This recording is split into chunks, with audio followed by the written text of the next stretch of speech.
In the summer of 2010, I bought a one-way ticket to Europe. I didn't know exactly where I was going to go, who I would meet, or if I would even return.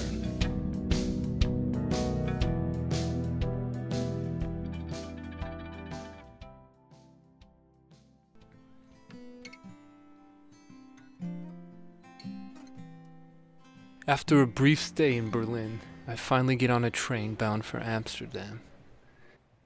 During my trip, I kept in contact with a friend named Thijs, who had offered to meet up with me if I was able to make it to Amsterdam, even though technically we had never officially met. He had published a website featuring his research on diet and disease that I had found during my own personal research while attending the University of Utah in 2003. Periodically, I would check in on how his site was doing over the years, getting to know from afar several of the frequent posters to the site message board, including a man by the name of Oscar, who also lived in Amsterdam. As I arrived in the station, I looked for Thijs. Soon enough, I see a man in a blue jacket, who I'm quite certain is him.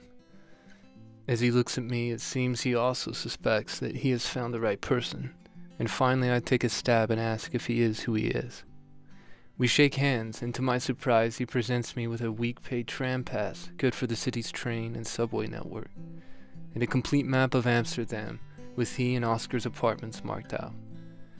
I also find that he has already made arrangements for a hostel right near the heart of Amsterdam. And as we take the tram, we talk about the history of his diet and how he came to develop it. After getting situated at the hostel, I find he has more gifts for me: a guidebook, a prepaid cell phone, a bottle of freshly made grape juice, and some salmon. Not sure how to thank him for his hospitality. He says to give him a call later and we could find a time to go out to dinner. I decide to explore the city.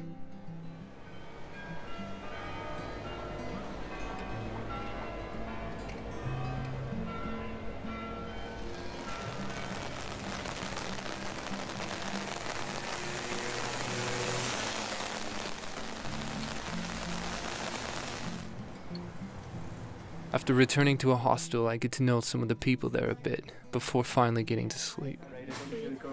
25 days. Always the women. Always the women. Motivation of doing so. Yeah. The next day I go to meet Thijs and Oscar at a Japanese restaurant.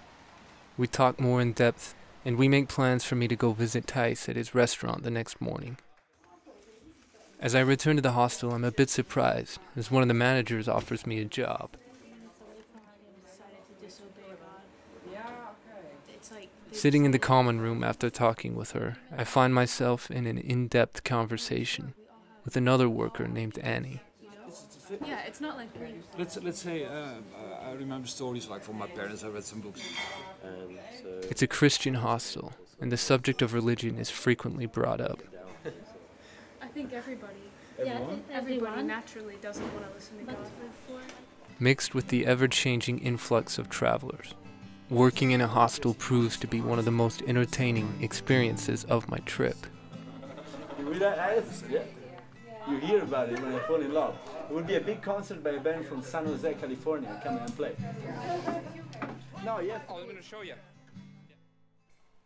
I arrive early the next morning to meet Thijs and get some B-roll footage of him as he prepares the restaurant for the day.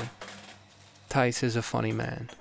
He loves working in his restaurant, loves tending to the customers, but he never eats any of the food himself.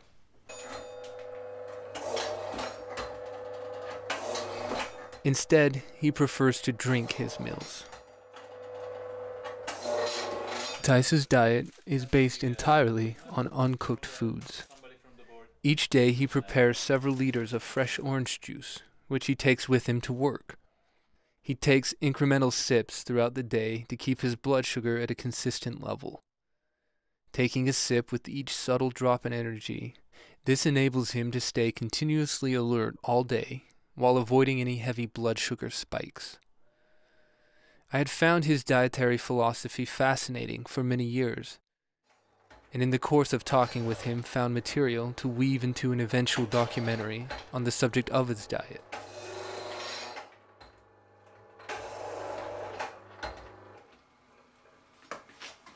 Done. As September begins to wind up, I begin to sense that my time in Amsterdam is drawing to a close.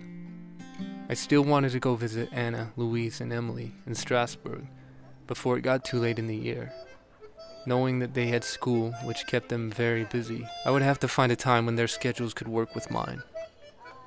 After hearing back from them, it seemed if I left sooner than later, it could indeed work, and so I found myself once again on a train.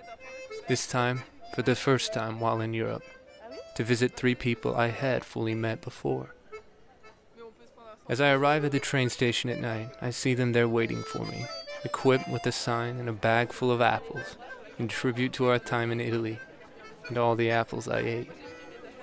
I could scarcely contain the smile upon seeing them there, no longer as fellow travelers in Florence, but as 3 natives in their own picturesque town, which to them seemed as normal as any person's hometown, but to me was no less magnificent than the ancient pillars of Rome or the Renaissance remnants of Florence.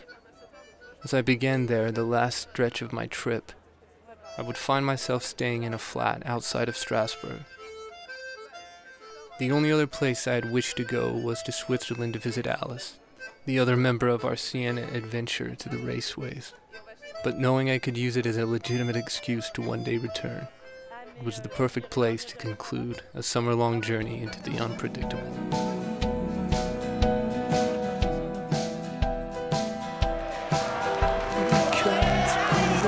Your face and some color faded breakline, like shades of black on pavement, like some tragic final stage.